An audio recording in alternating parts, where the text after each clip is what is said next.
오늘 성경에 보니까는 그 12절 앞에 보시면은 그 어떤 때였죠? 어떤 때였죠?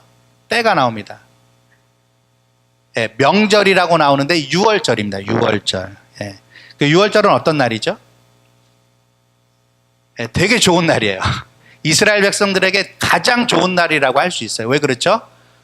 구약의 출애굽기에 보면은 6월절 사건이 나오는데 패스오버, 죽음이 넘어간 거예요. 누구를요? 하나님의 백성이라 일컬어지는 이스라엘 백성들을 죽음이 넘어가 버린 겁니다. 그래서 살게 된 거예요. 그리고 또 하나가 있죠. 자, 이스라엘 백성들을 그렇게 괴롭혔던 누구요? 애굽. 예, 그 애굽을 하나님께서 물리쳐 주신 날입니다. 그러니까 이스라엘이 승리를 한 날이에요, 사실은.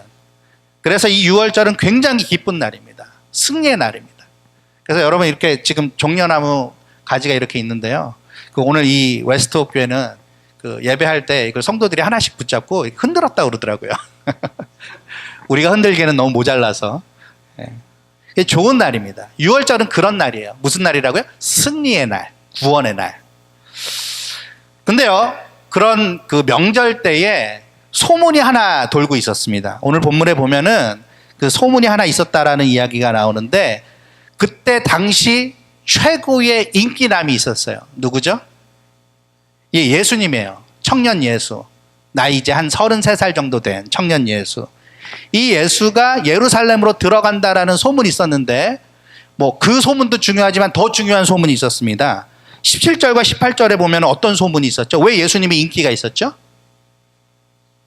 예, 죽은 사람을 무덤에서 불러내서 살려냈어요. 인기가 있을 수밖에 없는 일이 일어난 거예요. 그 요번 주에 신문을 보니까는 그 BTS가 미국의 뭐 SNL도 뭐 복귀를 하고 뭐 차트를 휩쓸었다고 그러더라고요. 그 뭐 유럽이건 아시아건 지금 난리도 아닙니다. BTS 아시죠? 그 정도는 아셔야 촌스럽다는 얘기를 안 들으십니다. 여러분, 예수님의 인기는요, 그거하고는 견줄 바가 안 됐어요. 왜요? 죽은 사람을 살려냈잖아요. 그리고 요한복음에만 보더라도 죽은 사람을 살려냈을 뿐만 아니라 그 전에 보면은 떡 5개하고 물고기 2마리로 몇천 명을 먹이죠? 5천 명, 남자만. 여자와 아이까지 하면 2만 명을 먹였습니다. 이게 놀라운 일이었어요. 중풍병자를 일으켰고요. 그 눈먼 자를 눈뜨게 했고요. 예수님이 가는 곳마다 놀라운 일이 벌어졌어요. 그냥 뭐 유명한 가수가 멋진 춤과 노래하는 정도가 아니에요. 사람의 인생이 바뀔 수 있는 그런 일들을 이 청년 예수가 행하고 다녔기 때문에 소문이 안 날 수 없었고, 결정적으로 죽은 자가 살아났기 때문에 예수님은 이 당시 최고의 인기남이었습니다. 그 소문이 났던 거예요. 자, 18절에 보니까 무리가 예수를 맞이한 이유는 뭐라고요? 이 표적 행하심을 들었습니다. 어떤 표적이겠어요? 죽은 자를 살려낸 표적이에요. 그래서 사람들이 반응을 합니다. 그 예수님이 예루살렘으로 들어온다라는 소문을 또 듣고서 종려나무 가지를 흔들고서 맞이할 준비를 해요. 그 다른 복음서에 보니까 길바닥에도 깔았다고 그러죠. 옷까지 벗어서 깝니다. 그러니까 이렇게 양탄자처럼 깐 거예요. 들어올 수 있도록.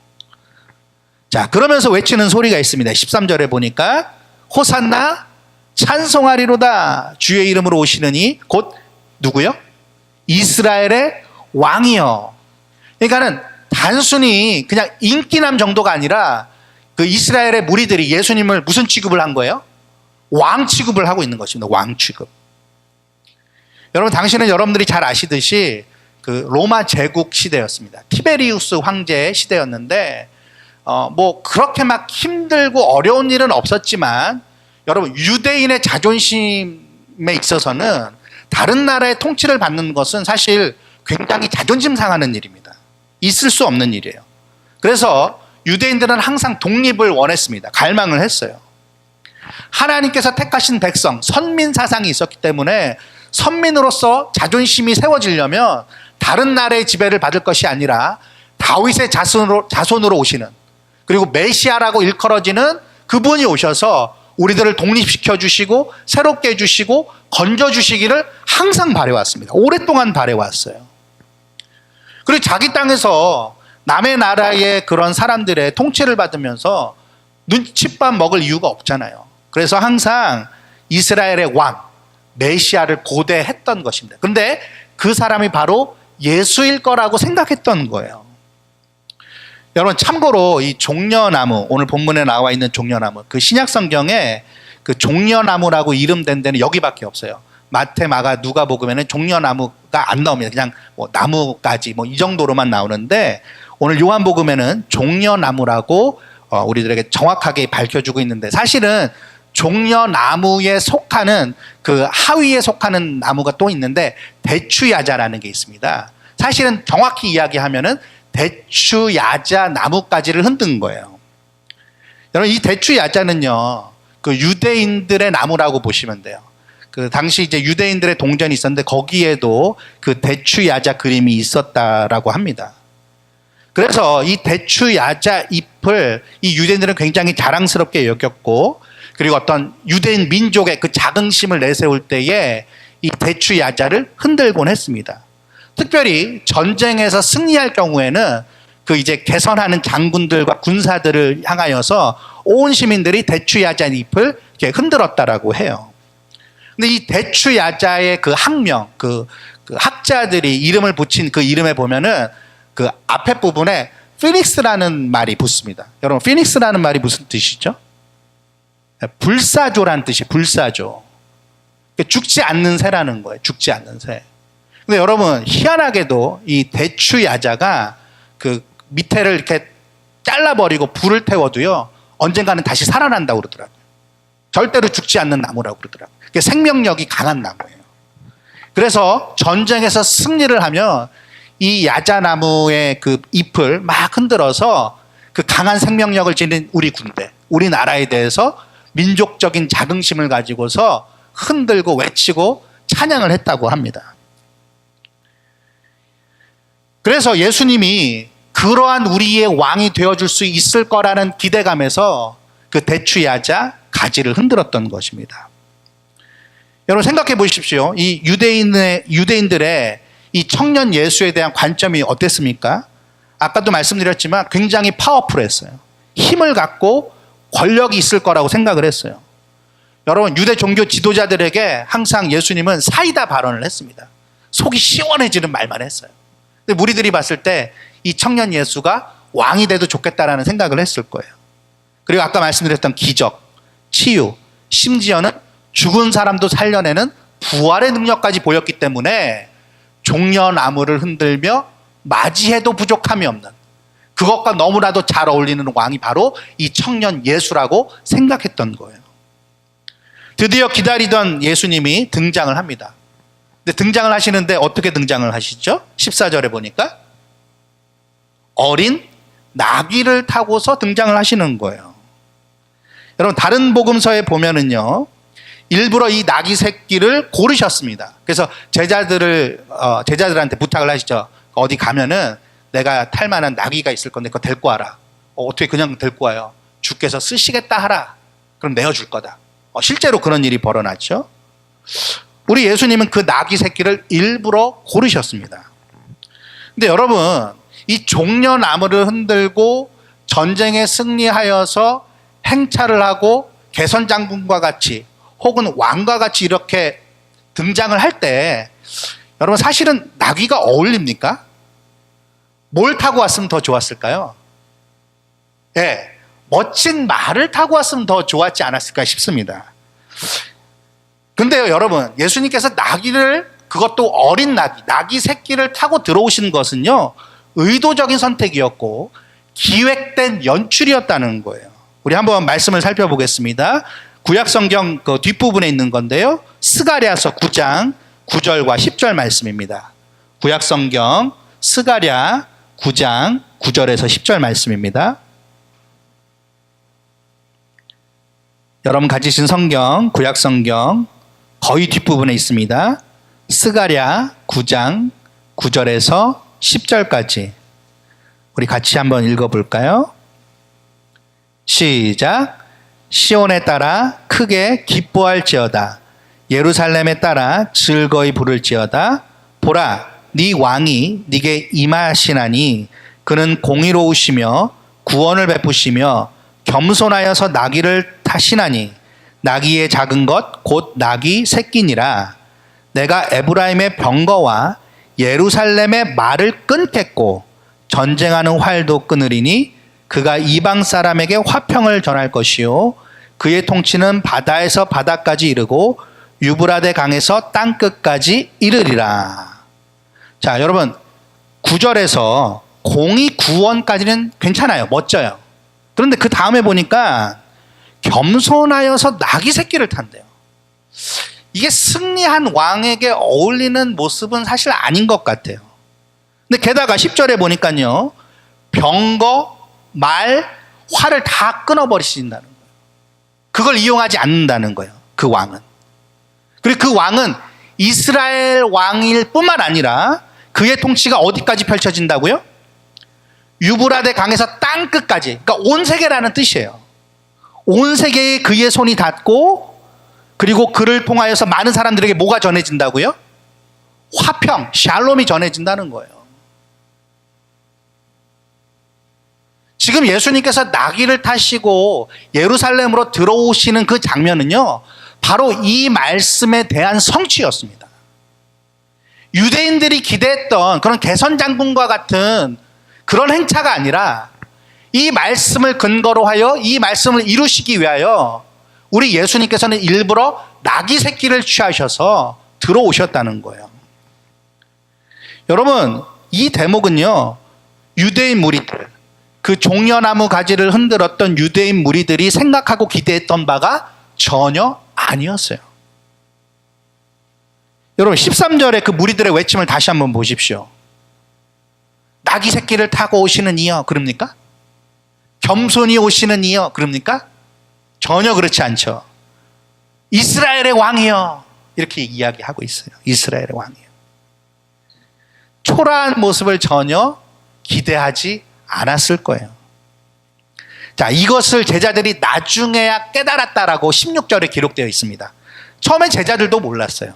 근데 언제 깨달았다고요? 16절에 보니까 예수님께서 영광을 얻으신 후에야 깨닫게 되었다라고 본문에 기록하고 있습니다. 자, 그러면은 이 영광이라는 것은 무엇인가? 영광은요, 여러분, 하나님의 뜻과 하나님의 시간과 깊은 관련이 있습니다. 그럼 그 영광을 얻으신 일이 과연 무엇인가? 그것을 우리가 살펴보겠는데요. 요한복음 12장으로 가보실게요. 요한복음 12장 23절과 24절입니다. 23절과 24절. 요한복음 12장 23절, 24절. 우리 다 같이 한 목소리를 읽어보겠습니다. 시작. 예수께서 대답하여 이르시되 인자가 영광을 얻을 때가 왔도다. 내가 진실로 진실로 너희에게 이르노니 한 알의 밀이 땅에 떨어져 죽지 아니하면 한 알 그대로 있고 죽으면 많은 열매를 맺느니라. 자, 그러니까 우리 예수님께서 이렇게 비유로 이야기를 하셨는데 예수님이 영광을 얻을 때가 왔다 그렇게 직접 얘기하시면서 이 한 알의 밀알, 죽는, 이 밀알이 죽는 비유를 하셨단 말이죠. 그럼 영광을 얻을 때라는 거는 사는 것입니까? 죽는 것입니까? 죽는 거예요. 겉으로 보기에 승리입니까? 패배입니까? 패배라는 거예요. 예수님의 십자가 고난과 죽음을 가리켜서 우리 예수님께서는 영광이라고 하셨다는 거예요. 그것은 하나님 아버지의 뜻이기도 했습니다. 우리의 생각, 무리들의 생각과는 전혀 다른 것이었다는 거예요. 자, 그러니까 무리가 종려나무 가지를 흔들며 맞이하고 기대했던 메시아 예수와 죄인들을 대신하여 십자가에 죽으시기 위하여서 나귀 새끼를 겸손히 타고 예루살렘으로 올라가셨던 그 예수는 완전히 정반대되는 모습이었다는 것이에요.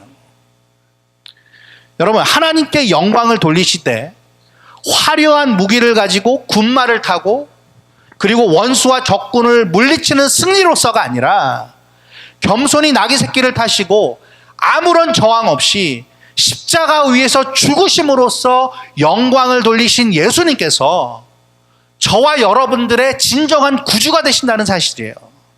믿으십니까? 그런데 그 예수님이 어떤 말씀을 남기셨냐면, 자, 12장 25절, 26절, 그 다음 구절이죠. 한번 두 구절 읽어보도록 하겠습니다. 시작. 자기의 생명을 사랑하는 자는 잃어버릴 것이요 이 세상에서 자기의 생명을 미워하는 자는 영생하도록 보전하리라. 사람이 나를 섬기려면 나를 따르라.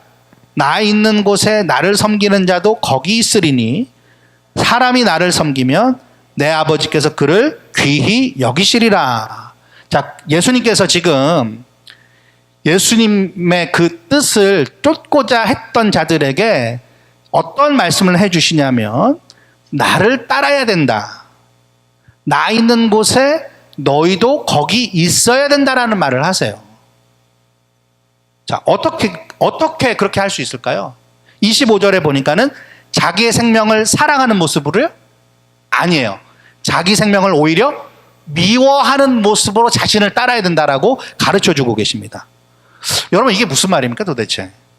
어떻게 하는 것이 진짜 주님을 사랑하는 것입니까? 다른 말로 하면 이렇습니다. 우리 마태복음도 한번 찾아보겠습니다. 마태복음 10장으로 가볼까요? 마태복음 10장 38절입니다. 마태복음 10장 38절. 예수님을 따른다는 것은 무슨 말인가? 예수님께서 하신 말로 우리가 자세히 한번 살펴보도록 하겠습니다. 마태복음 10장 38절 시작. 또 자기 십자가를 지고 나를 따르지 않는 자도 내게 합당하지 아니하리라. 자, 이게 그럼 거꾸로 하면 무슨 말이에요? 내게 합당한 사람은 어떤 사람이라는 거예요? 십자가를 지고 예수님을 따르는 사람. 이거 외에는 예수님께 합당한 자가 없다는 거예요. 자, 마태복음 16장입니다. 마태복음 16장 24절. 마태복음 16장 24절. 같이 읽어보겠습니다. 시작. 이에 예수께서 제자들에게 이르시되 누구든지 나를 따라오려거든 자기를 부인하고 자기 십자가를 지고 나를 따를 것이니라. 여러분, 쉽게 이야기하면 자기 부인과 자기 십자가, 여러분 무수히 듣고 깨달으셨던 말씀이죠. 저도 마찬가지입니다. 이 자기 부인과 자기 십자가가 아니면 주님을 따르는 것이 아니라고 우리 주님께서 말씀을 하시는 거예요. 이것은 다른 말로 하면은 자아의 죽음입니다. 자아의 죽음. 내가 죽는 거예요. 그럼 자아의 죽음이라는 게 도대체 뭘까요? 내가 죽는다는 게 도대체 뭡니까? 내 생명이 그냥 끝나는 거? 죽는 거? 육으로 죽는 거를 이야기하는 겁니까? 성경은 그런 얘기를 하는 게 아닙니다. 나의 육적인 거, 세상적인 거, 세속적인 것들을 죽이는 것을 자아의 죽음이라고 하는 거예요. 구체적으로 그게 무엇일까? 저는 세 가지로 여러분들과 나누고 싶어요. 자아의 죽음이라는 건 이 세 가지인 것 같은데요. 첫 번째로는요, 나의 생각과 내 경험이 맞고 옳아요. 그렇지만 그것을 끝까지 주장하거나 관철시키지 않는 것입니다. 그것이 주님의 온유와 겸손이에요. 이것이 자아의 죽음의 구체적인 첫 번째라고 생각합니다. 두 번째 자아의 죽음의 구체적인 내용은요, 당장의 이 세상의 즐거움, 편안함, 유익함을 쫓는 것이 아니라 영원하신 하나님의 나라를 위하여서 인내하며 절제하는 거예요. 인내하고 절제한다고 해서 내가 그냥 가만히 있는 것이 아닙니다. 하나님께서 내게 허락하신 돈, 내 시간, 내 마음을 다른 사람들을 위하여서 조건 없이 내어주는 것. 나눠주는 정도가 아니라 내어줄 수 있는 것. 이것이 진정한 자아의 죽음이라는 거예요. 자, 세 번째로는요, 오늘 본문 12장 24절의 말씀을 근거로 해서 아까 우리가 노래도 불렀지만 한 알의 미랄로서 자존심과 존재감을 내세우는 것이 아니라 나 이렇게 한 알의 미랄이야. 그게 뭐 어쨌다고요. 그걸로 자존심과 존재감을 내세우는 것이 아니라 기꺼이 어떻게 되는 거예요? 땅에 떨어져 죽는 거. 그래서 많은 열매를 맺고자 하는 사명감과 기대감으로 내 자신을 하나님 앞에 드리는 것. 다시 한번요. 하늘의 미랄로서 자존심과 존재감을 내세우는 것이 아니라 기꺼이 땅에 떨어져 죽어 많은 열매를 맺는 그러한 기대감과 사명감으로 하나님 앞에 쓰임받고자 하는 것. 이것이 진정한 성경이 가르치는 자기 부인이요 자기 십자가를 지는 것이요, 예수님을 따르는 것이요, 내가 죽는 것이라는 거예요. 여러분 동의하세요? 어렵죠. 어렵습니다. 너무 어려운 일이에요. 왜 이렇게 자아가 죽는 것이 어려운가? 12장 25절에 보면은 자기 생명, 이걸 또 다른 말로 하면 자기 삶이라고 할 수도 있고요, 자기 영혼이라고 할 수 있는데, 우리는 내 삶에 대해서, 내 것에 대하여서 대단한 집착이 있습니다. 그렇기 때문에 내가 죽는다는 것은요, 참 어려운 일입니다. 육적으로, 세상적으로 아직 살아있다라는 증거겠죠. 왜냐하면 영적으로 죽은 것이기 때문에 그렇습니다. 여러분, 이런 사람들은 주님의 말씀을 듣긴 들어도 육적으로, 세상적으로만 듣습니다. 이렇게 말씀을 들으면서도요, 여러분 혹시라도 이건 그 사람이 들어야 되는데, 막 이 생각이 나도 모르게 떠오를 때가 있잖아요. 이거 우리 아내가 들어야 되는데, 내 남편이 들어야 되는데, 내 자식이 좀 듣고 나한테 좀 잘해줘야 되는데, 교인 중에 누군가가 이 얘기를 좀 들어야 되는데. 여러분, 이거는 듣는 게 아니에요. 듣는 게 아니에요. 이거는 육적으로만 듣는 것입니다. 그러니까 귀로는 듣는데 물리적으로는 들을지 몰라요. 근데 마음과 영으로 진정 듣는 것은 아니라는 거예요. 나에게 어떤 다른 사람의 생각과 말과 행동이 거슬릴 때가 있습니다. 그것 때문에 힘들 때가 있어요. 괴로울 때가 있어요. 이거 어쩔 수가 없는 것 같아요, 세상을 살면서. 그런데 그 순간에 어떠한 막 사람의 어떤 말과 행동을 봤을 때 내가 막 거슬리잖아요. 근데 그럴 때에 속으로 저 사람 아직 안 죽었구나. 쯧쯧쯧쯧. 아직 저 사람이 어려서 그렇지. 여러분 혹시 이렇게 반응하고 있진 않으세요? 혹시 아직 여러분이 육적으로 살아 있어서 그러한 생각들, 비판하는 마음이든지 정죄하는 마음이 드는 건 아닙니까? 내가 육적으로 살아있기 때문에. 여러분이 진정 십자가를 지고 진정 죽었다면, 그리고 예수님께서 부활하셨듯이 여러분들도 부활의 능력과 은혜를 힘입고 계시다면, 나귀를 타고 예루살렘에 가까이 가셔서 그 성을 보고 우셨던 예수님처럼 서로가 서로를 바라보면서 긍휼히 여기는 마음이 먼저 들어야 되지 않겠습니까? 혀를 차기 이전에 내가 저 사람을 품어줘야지. 저 사람이 그리스도께 자라갈 수 있도록 나는 무엇을 저 사람을 위해서 희생할 수 있을까? 그것을 생각하는 게 진정한 제자 아닙니까? 부활하신 예수님께서 도대체 왜 쓸데없이 스승을 부인하고 배반하고 도망쳤던 제자들을 다시 찾아가셨겠습니까? 여러분, 나 니네들한테 진짜 서운했다, 그만하려고 찾아가셨을까요? 니네들 혼 좀 나봐라. 네가 나를 부인해? 부인 안 한다면서 혼내주려고 찾아가셨겠어요, 예수님이? 아니면 욕이나 바가지로 해주고 떠나시려고 찾아가셨겠습니까? 아니면 복수하려고? 여러분, 여러분에게 거슬리는 말과 행동을 하는 여러분 가까이에 있는 사람들을 위해서 여러분 얼마나 기도를 하고 계십니까? 그걸 버거워하는 내 자신을 위해서 주님 나를 도와주세요라고 얼마나 기도하고 계세요? 얼마만큼의 사랑과 긍휼의 마음으로 그 거슬리는 사람을 품기 위해서 어떤 노력들을 하고 계십니까?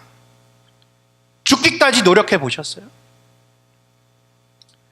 여러분 대부분이 나를 거슬리게 하는 사람이 있으면요, 저도 마찬가지인 것 같은데 가까이 하지 않으려고 하거나 외면하기 일수인 것 같아요. 그렇죠? 그냥 가까이 안 지내면 되지. 똥이 무서워서 피하냐? 더러워서 피하지. 그게 사람의 마음인 것 같아요. 그냥 싫으니까, 귀찮으니까, 구제불능이라고 나는 내 마음속에서 이미 단정져 버렸으니까.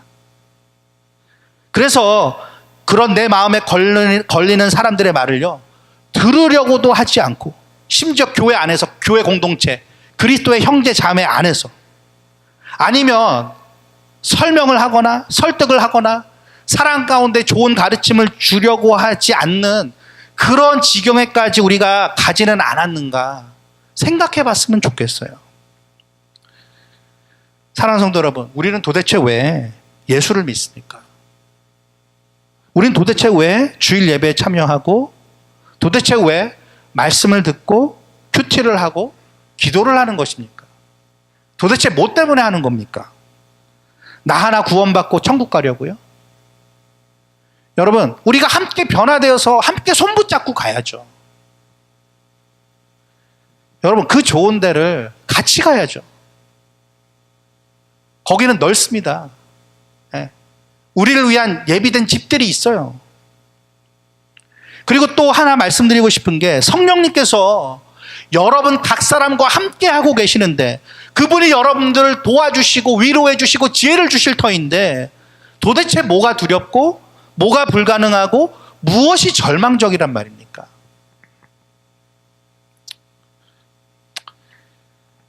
사실은 여러분, 이 말씀을 준비하면서 저는 여러분 생각이 하나도 나지 않았어요. 제 스스로를 생각해 봤습니다. 남 말할 거 없더라고요. 제가 아직 죽지 못했고, 제가 아직 제 십자가를 지지 않으려고 했고, 제 마음속에 거슬리고 제 마음속에 불편한 그런 사람들을 나 스스로 멀리하고자 했던 그런 마음과 의도들이 있었음을 말씀을 준비하면서 발견을 했습니다. 사랑하는 성도 여러분, 우리 주님은요, 자신이 먼저 한 알의 밀알로 죽으셨어요. 자, 한 알의 밀알이 땅에 떨어져서 죽는 거, 그게 열매 많이 맺는 길이야. 그러니까 니네들이 죽어. 그리고 또 이렇게 지켜보신 게 아니더라고요. 자기가 한 알의 밀알이 되셔서 몸소 죽으셨다는 거예요. 여러분, 사도 바울도 보니까요, 교회들에게 편지를 쓸 때, 여러분, 성도 여러분, 여러분들이 죽으세요, 그렇게 얘기 안 했어요. 갈라디아서 2장 20절에 보니까 뭐라고 얘기합니까? 내가 그리스도와 함께 십자가에 못 박혀 죽었다. 내가 죽었다. 내가 죽었다. 그리고 또 다른 교회에게는 무슨 얘기를 하냐면, 나는 날마다 죽노라. 자기를 부인하고 자기 십자가를 지고 자아가 죽어야 됨을 항상 사도 바울은 먼저 생각했고, 그것을 먼저 추구하면서 노력했다는 거예요. 여러분, 저도 제가 죽겠습니다 라는 말을 하기 위해서 오늘 이 설교를 했다고 저는 생각을 해요.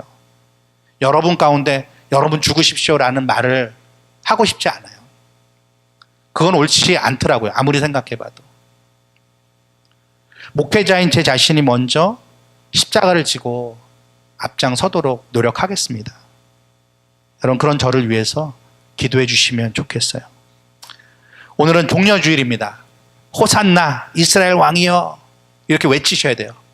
네. 그들의 의도와 주님의 의도는 다르긴 했지만 어쨌거나 그분은 우리들을 구원하신 왕이십니다. 우리의 왕이세요.